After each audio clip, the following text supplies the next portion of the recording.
by a triple blow, with factory closures, supply chain disruption, and collapse in demand.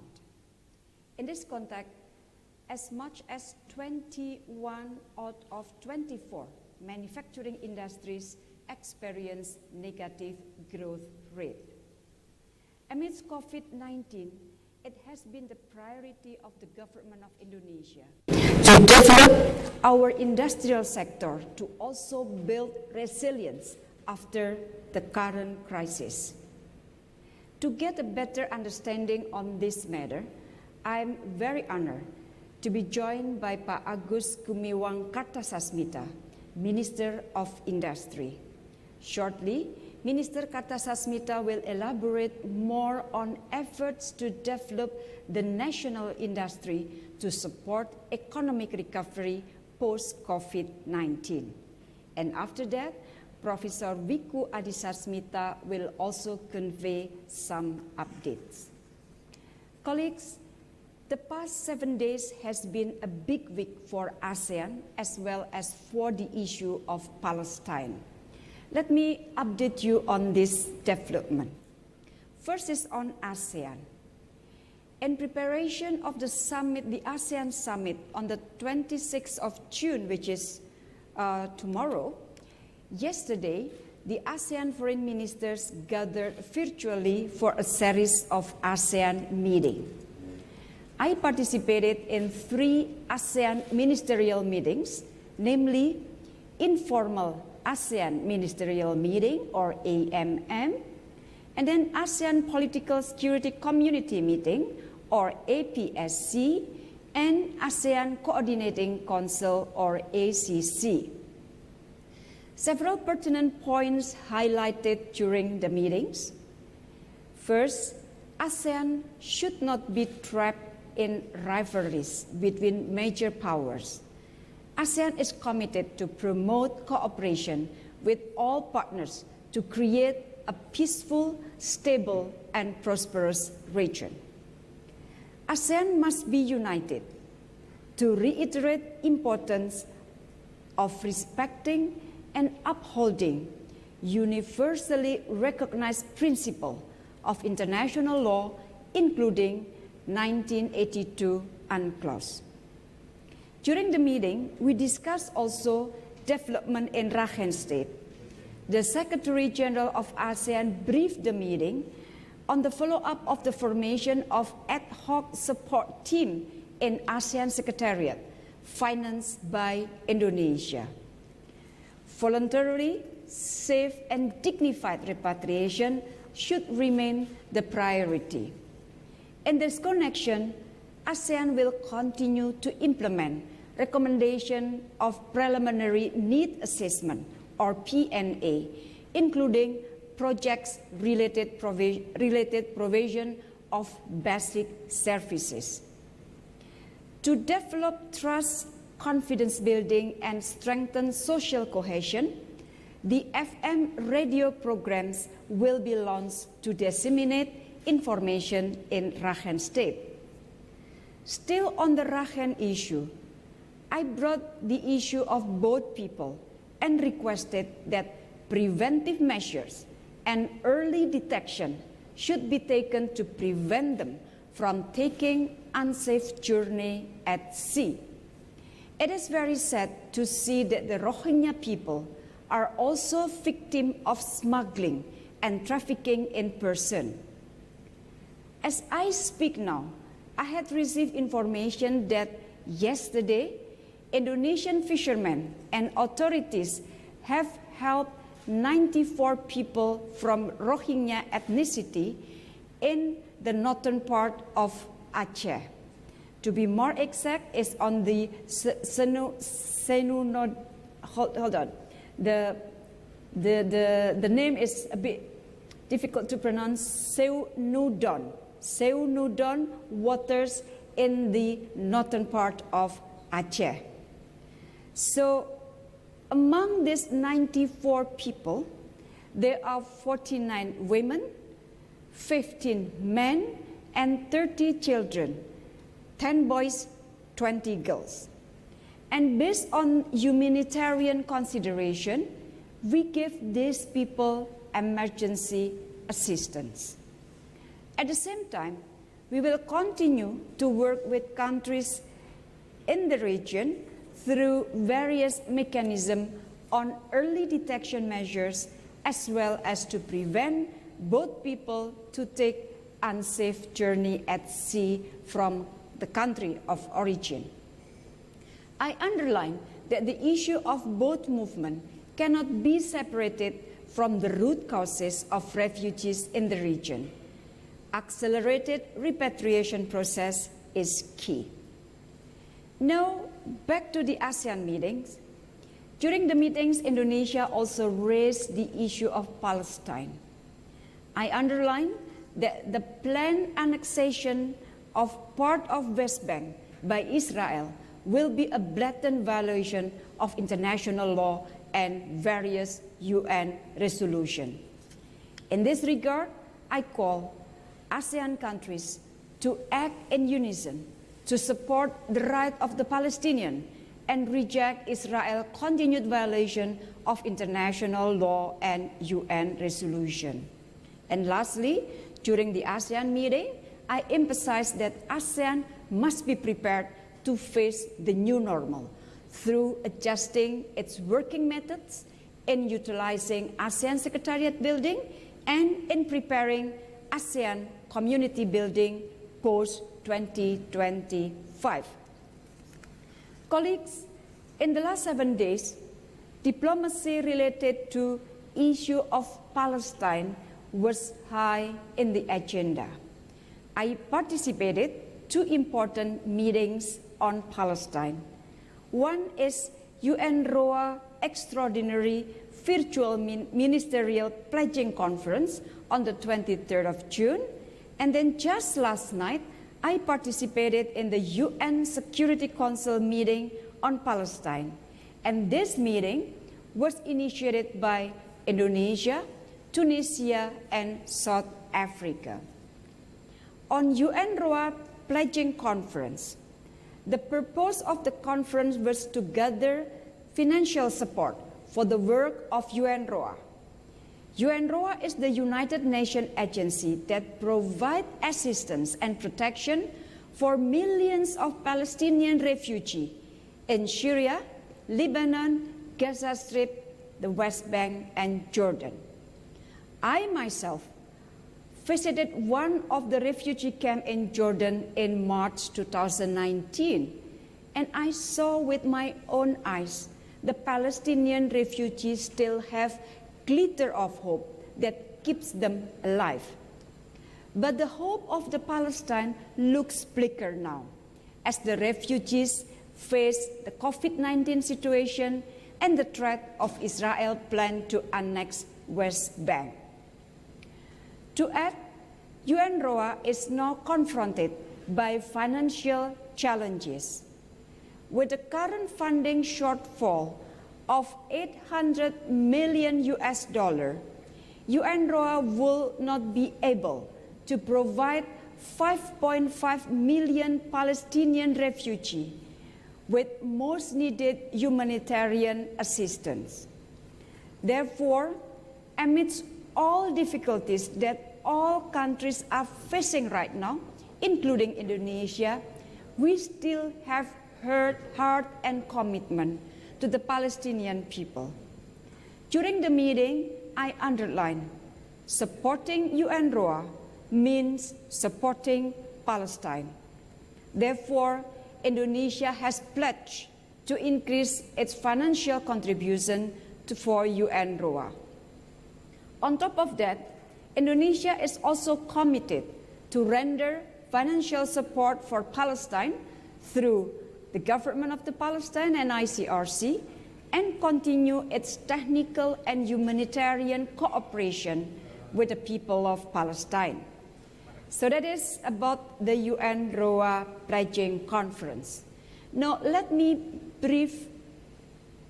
now brief you about the UN Security Council meeting virtually on the Middle East process, including the Palestinian question that took place last night. Colleagues, I started my intervention during the meeting by saying, for far too long, the Palestinian people have suffered injustice, grave violation of human rights, and deteriorating humanitarian situation. With the looming threat of annexation, the future of Palestine is at stake. During the meeting, I also raised 3 points on clear dangers of Israel's formal annexation. First, formal annexation constitutes a clear violation of international law. Allowing Israel annexation means setting a dangerous precedent that occupying the land of others by way of annexation is lawful under international law. I address the need to jointly and strongly object in all international fora that annexation is illegal. Second, formal annexation is an open challenge to the Security Council. Credibility and legitimacy of the Council rests on whether they will act against the official declaration of annexation. Third, formal annexation will destroy all prospect of peace, including the two-state solution. This is high time to embark a credible multilateral peace process based on internationally agreed parameters and to support UNRWA to address humanitarian needs in Palestine. Colleagues, on Monday, 22nd of June, I also received a phone call from the Foreign Minister of Saudi Arabia, who officially informed me on the decision of the government of Saudi Arabia regarding the Hajj pilgrimage. I appreciated very much the call and fully understood the decision taken by the government of Saudi Arabia. And just yesterday, I congratulated the new Foreign Minister of Timor-Leste, Her Excellency Adalgisa Magno. I look forward to working with her to strengthen bilateral relations with Timor-Leste. And I also reaffirm Indonesia's support toward Timor-Leste application for membership in ASEAN. My last point is the status of Indonesia returnees per yesterday, 24th June. In 3 months' time, started from the 18th of March until 24th June, more than 117,852 Indonesians have returned home. This is an additional of 3,265 people in a week, or 2.8% increase. 84,718 Indonesians have returned from Malaysia so far. So we are seeing an increase of 2% from last week. 24,542 Indonesian crews have returned from 32 countries and arriving Indonesia through 5 entry points in Jakarta and Bali. And this is an additional of 1,245 people compared to last week, or 5.3% increase. Furthermore, 8,592, I repeat, 8,592 Indonesians have returned home via self-repatriation from 51 countries, which shows an increase of 4.1% this week, an additional 337 people. This number also covers 7 Indonesians returning from South Korea and 1 Indonesian from Jordan yesterday. The Ministry of Foreign Affairs of Indonesia continues to extend assistance to Indonesians abroad in need. Between 18 March to 24 June, Indonesian Embassy, Consulate General and Consulate in Malaysia have distributed a total of 306,194 packages of basic needs. Indonesian diaspora in Malaysia also helped in distributing an additional, it's not distributing but also contributing an additional 109,108, I repeat, 109,168 packages. Thus in total, there are 415,362 packages distributed in Malaysia. And if we combine with the rest of the region, we managed to provide in total 485,521 packages globally. So colleagues, that is all my points for today. Now allow me to invite Minister Kartasasmita to convey some updates. I thank you.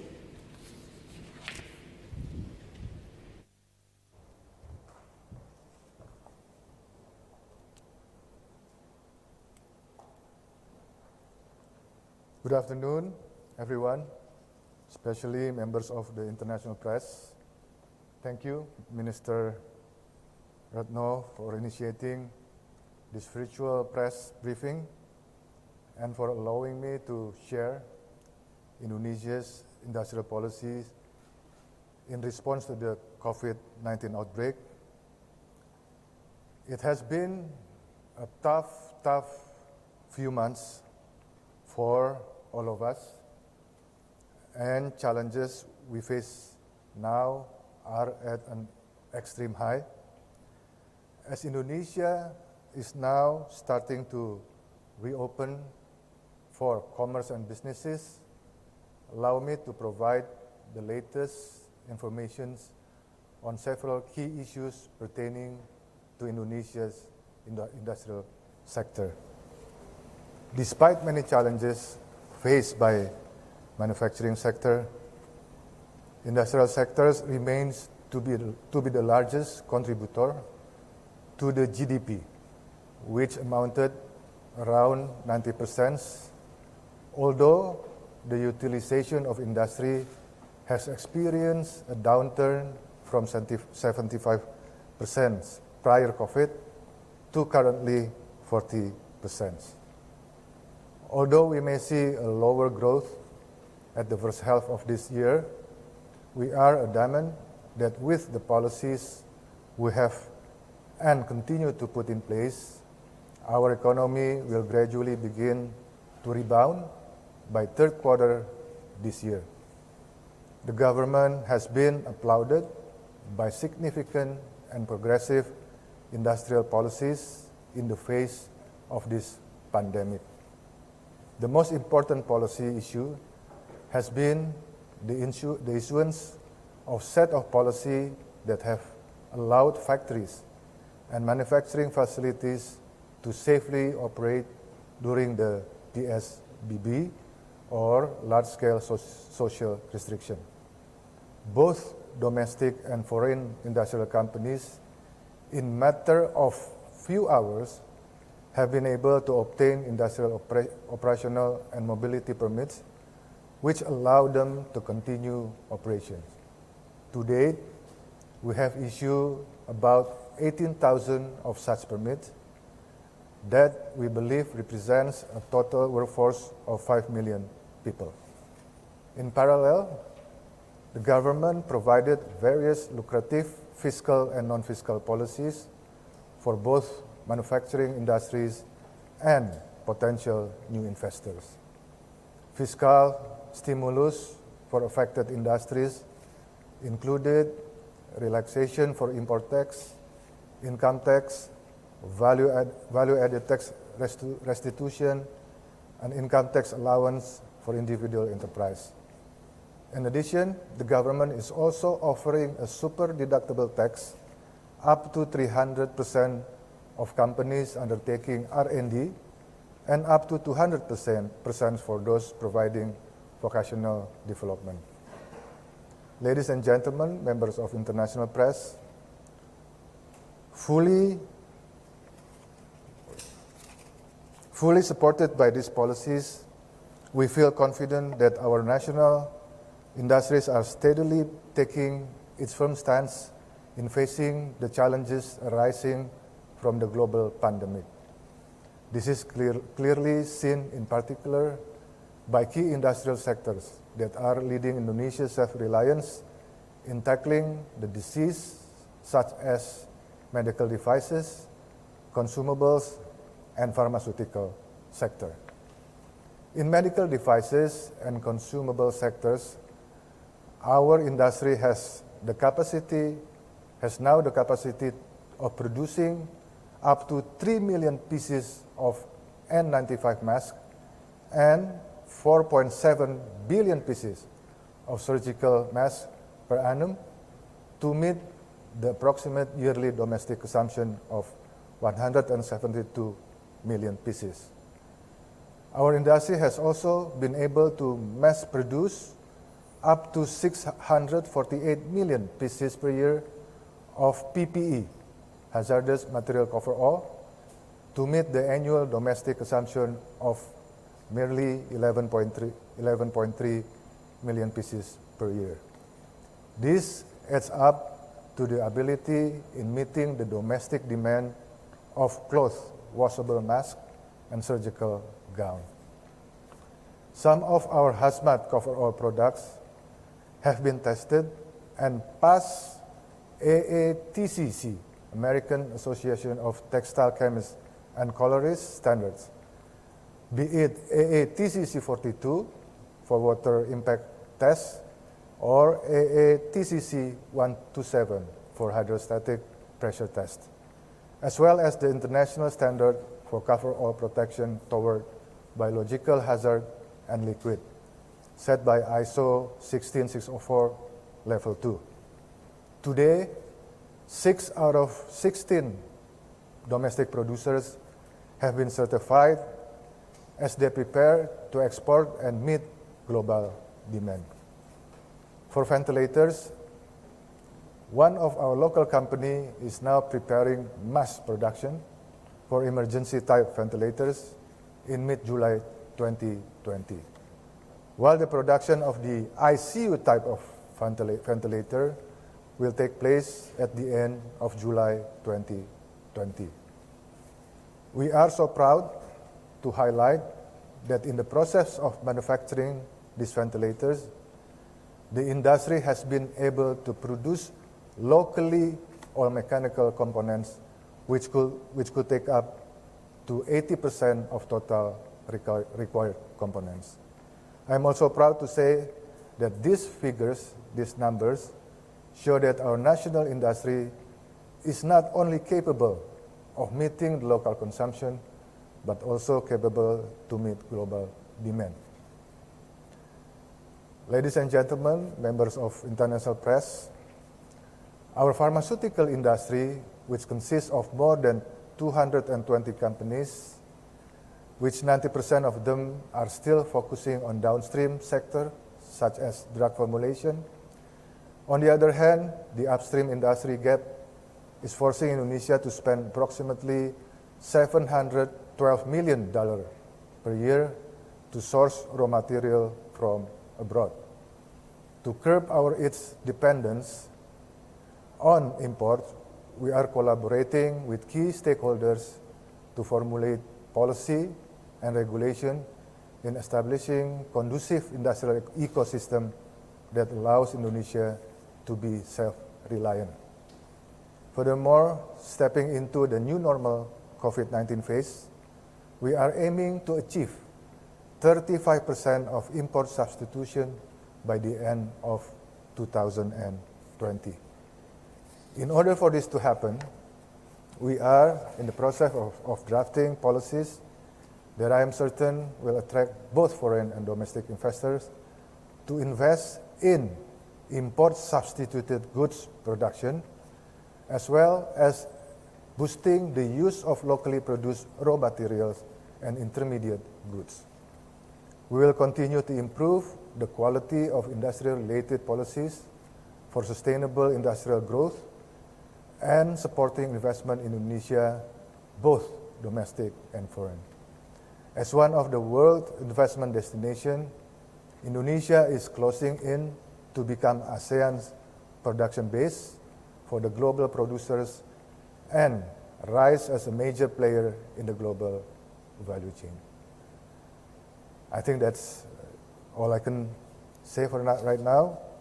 And since that I have to leave this video conference earlier because I have some other commitment, so I would like to take some questions, maybe 2 questions from media. Is there any?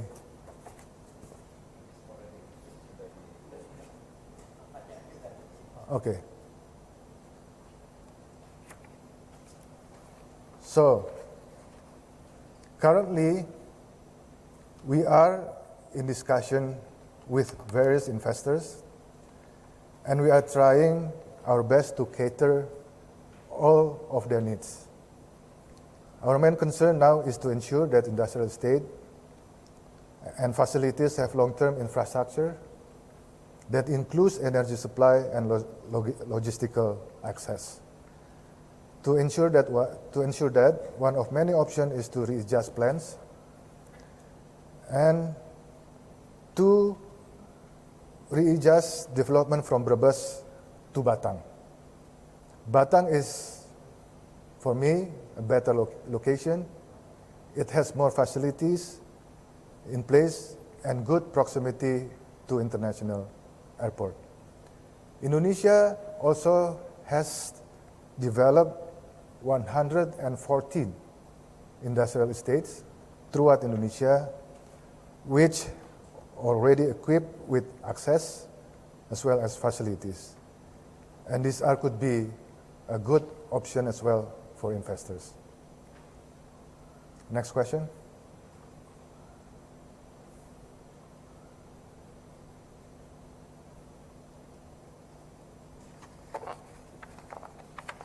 From the beginning of the crisis, we have strived to ensure that manufacturing sector continues to service as the backbone of economic growth. In order for this to happen, our ministry issued industrial operational and mobility permits, or IOMKI, to secure business continuity of industrial activities under strict health protocols. As a result, manufacturing industries was able to record added value of 700 trillion in total and employment of 18 million people. We are also doing the pivoting of business models of micro, small, and medium enterprises. This pivoting allowed them to shift their business to produce protective equipment such as masks, gloves, and goggles. This helps the nation in gearing up and avoid shortages in PPE. And just last week, we are now able to assist in providing the global demand of such equipment. From a sales side perspective, both producers and retailers are also moving from offline to online platforms. This itself is a blessing in disguise to boost our short and medium long-term plans in developing Indonesia's Industry 4.0 plans. Our challenge, of course, as what is happening in other countries, we have seen a significant decrease in domestic demand, especially for non-primary products. However, we are optimistic to expect a rebound by third quarter this year. Our ministry and other government institutions are working very hard with producers, distributors, and also retailers to attract public consumption of goods and services. Maintaining strict health protocols, such as physical distancing, in factories have reduced industrial utility levels. reduce productivity, and increase costs. The solution would be the implementation of both fiscal and non-fiscal policies to help manufacturers maintain a healthy cash flow, including super deductible taxes for those engaging in R&D and vocational training. Ministry of Industry is pushing for electric and gas costs for industry to be proportionated. Our ministry is also pushing for flexibility in financing or refinancing for manufacturing industries. We are also establishing import substitution policy, as well as incentive for SMEs and labor income tax borne by the government. Opening of new industrial estates with huge and flexible incentives will be also our priority. Thank you so much.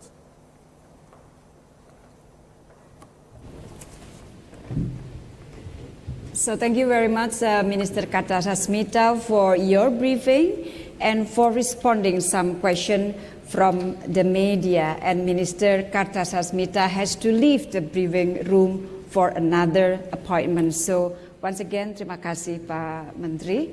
Colleagues, let me now invite and give the floor to Professor Wiku Adisasmito to convey some updates.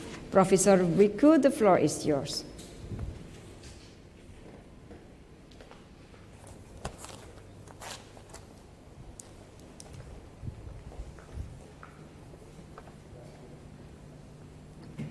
Her Excellency Minister for Foreign Affairs, Ibu Retno Marsudi, Minister of Industry, Bapak Agus Gumiwang Kartasasmita, my esteemed foreign correspondents and journalists.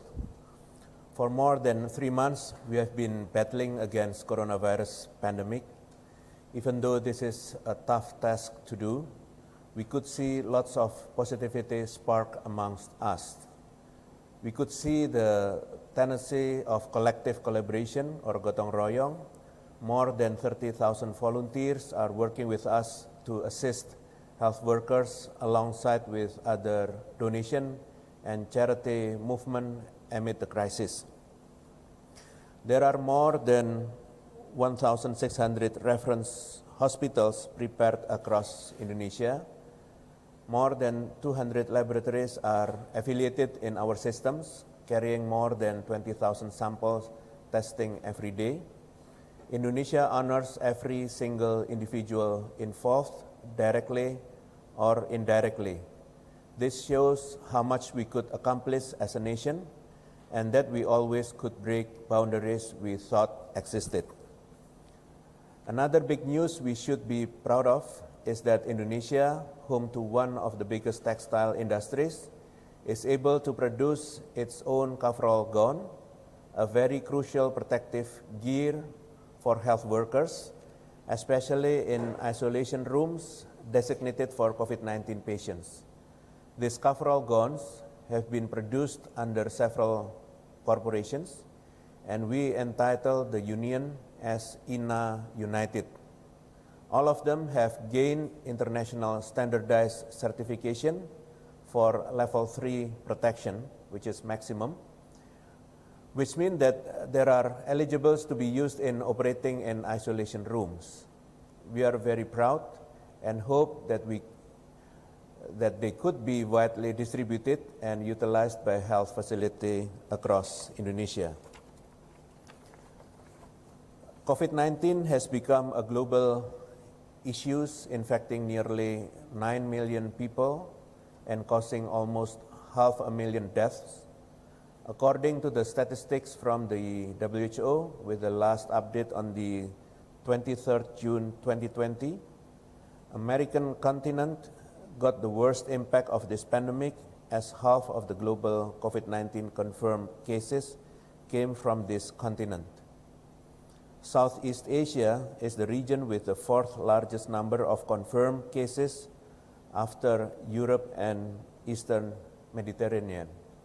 Among the death cases, there are hundreds of even more of healthcare workers who lost their lives during the battle against this deadly coronavirus. PPE shortage and insufficient quality are some of serious global issues that claim a number of healthcare workers' deaths. Moreover, the WHO has published their insight that the coronavirus may never go away. Surely, the issue of the PPE shortage and insufficient quality need to be fixed to prevent more death of our heroes in this long-time battle. Indonesia, as the fourth populous country, has a potential strength to tackle this issue. Indonesia has a company that is the top 10 largest polyester manufacturers in the world in 2019. To add, Indonesia is ranked 6th in the largest textile producing countries in the world in 2020. With these known records, Indonesia can produce a huge number of PPE, which majorly require polyester fabrics. We do realize the great potential of our beloved nation. Thus, we made the first coordination involving multi-sectoral parties, including WHO representative for Indonesia. We found that Indonesia has an alternative material to enable us to make a huge amount of PPE. In months, we have been able to do a large-scale production of internationally standardized PPE coveralls using this abundant material.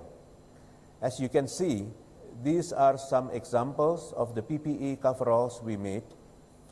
The coverall produced by domestic textile industries turned out to be made of the better fabric, more durable, and more cost-effective compared to those that we have been using, those that they are imported. Indonesia is hopefully able to fulfill the need of the PPE coverall independently. Moreover, we encourage this potential to soar far and contribute to supply the high global demand of the PPE coveralls. Our trade policy should be in line to fulfill global needs amid the pandemics, hence enabling us to boost export for PPE products after the nation needs are met. In such a crisis, humanity is above everything else. We should always look up to opportunities where Indonesia could contribute more for the world, and this is a token to humanity. Once again, we would like to refer to all individuals and elements involved, including the Ministry of Foreign Affairs, Ministry of Industry, also Ministry of Health, and the Ministry of Trade that have helped us tremendously during the efforts in formulation and development of INA United. Now I will answer questions from the media. Question from Nikkei Morocco News Agency. Many local governments demand for the COVID-19 test not to be expanded for preventing the rise of positive cases. How will you persuade them that it's important for tracing as much as case for better prevention for spread? Which region in Indonesia has recorded better management of the epidemic and why? We at the National Task Force always ensure the regions to always increase testing capacity. Increasing the testing capacity and making positivity rate below 5% are public health indicators that we are used to identify risk zones. As far as we know, there are some areas in Indonesia that have a better pandemic management response and can be reflected in how much they have a green zone and also have much tracking and testing they do to control the pandemic.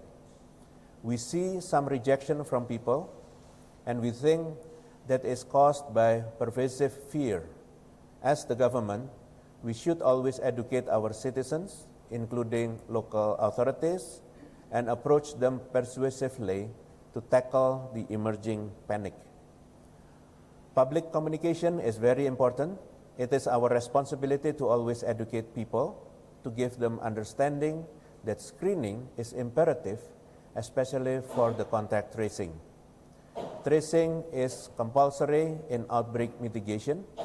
Such epidemiological data is required to help the authorities to take measures in accordance with the local situation. The regional government was once worried about testing because they were afraid that if they had a significant rise in cases, they would enter the red zone. This is not true. However, in our opinion, it was a good start, for they have the deepest care to COVID-19 mitigation process. When we told them that the assessment of a zone was not only based on positive cases, but also based on the readiness of the health services, they were very enthusiastic to improve it. It is human nature to frighten things that are not understood. So we always emphasize understanding to back them up. A second question from Moroccan News Agency: has Indonesia set new health protocols for the next recovery of tourism in the country? On the 22nd of June 2020, the National Task Force announced 29 conservation tourism that are allowed to be opened. Those that had been allowed to gradually reopen are all in the green zone, meaning there is no positive case detected in that particular area. Measures must be conducted under stern health protocol, collaborating with local authorities. They are only permitted to have 50% visitors of the normal capacity. We also call upon the Ministry of Environment and Forestry, Ministry of Marine Affairs and Fisheries, and Ministry of Tourism and Creative Economy to cooperate in order to achieve safe and conducive environment for the conservation tourism.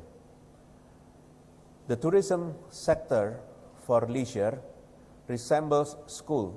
Both have quite high risk of virus transmission category. We are doing such measure preparations in recovering such activities. The third question from Moroccan News Agency: what is the assessment for the evaluation of the epidemic 1 week after a partial containment of Indonesia? The National Task Force has been monitoring all districts and cities in 34 provinces using an integrated real-time data system called BLC. This integrated system can be used to assess both districts and cities that implement the partial containment and do not. Therefore, the Central Command controls all districts and cities in Indonesia. As we brought up yesterday with the President, once the good news of this week's evaluation is that there are 38 cities or districts that has showed a tremendous progress in the mitigation. These cities and districts had no added cases for the last 4 weeks, which transforms them from orange or yellow zone to green zone. After more than 3 months, we are grappling with the pandemic. COVID-19 mitigation has brought us far. Our data system, Bersatu Lawan COVID, established in March, has now become more integrated and more real-time than ever. In years and time to come, even post-pandemic, the system could hopefully be enhanced to develop an integrated data system for any disease surveillance, providing accurate and holistic data bank for the epidemiological purposes. Thank you very much, and I would like to return this to the Ibu Retno. Thank you.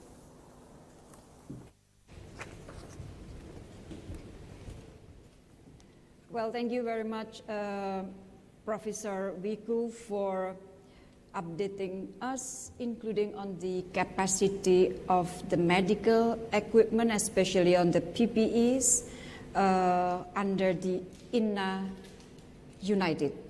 I think it's very encouraging.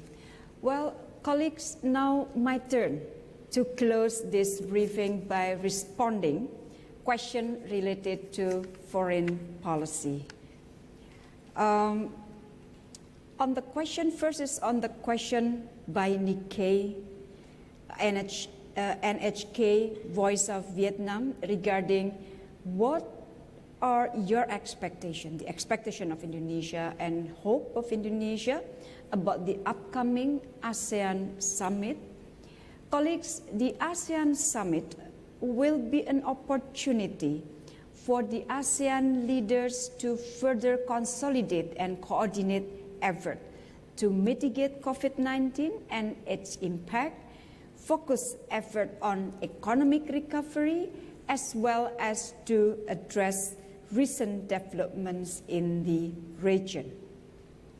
For Indonesia, this summit will be an important opportunity to address two essential things. First, ASEAN must strengthen its relevance and centrality amidst geopolitical challenges, especially in the face of increased major power rivalries in the region. Second, ASEAN must increase its collective capacity to mitigate pandemic and strive for economic recovery in the region. Next question, I would like to respond to the Voice of Vietnam on views regarding Vietnam's preparation to host the ASEAN Summit. Colleagues, with the pandemic, this is an unexpected and unprecedented year for all of us, including for ASEAN. So adjustment must be made, but Vietnam has shown a good leadership so far. And then question by Nikkei on whether ASEAN should bring a strong message on South China Sea issues in the statement. On the South China Sea issue, colleague, ASEAN should continue to send a clear and strong message on the importance of respecting universally recognized principle of international law, including 1982 UNCLOS. And ASEAN must reiterate its position to ensure that all countries contribute in creating a peaceful, stable, and prosperous region. And then next, I would like to respond the NHK question regarding the difficulties in doing diplomacy during this pandemic time, as it is hard for diplomats to carry out face-to-face negotiation. Well, indeed, we are facing an extraordinary and unprecedented situation for the work of diplomacy.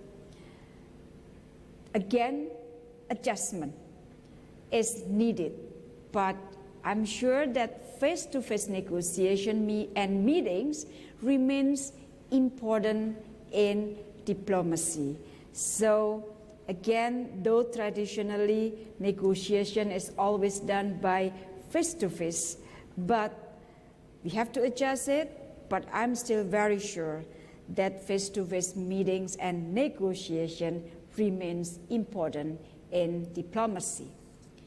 And then related to the question from Moroccan press agency on the latest development of Indonesia's international cooperation in the fight against COVID-19, I would like to update that as of 24 June 2020, Indonesia has collaborated with 117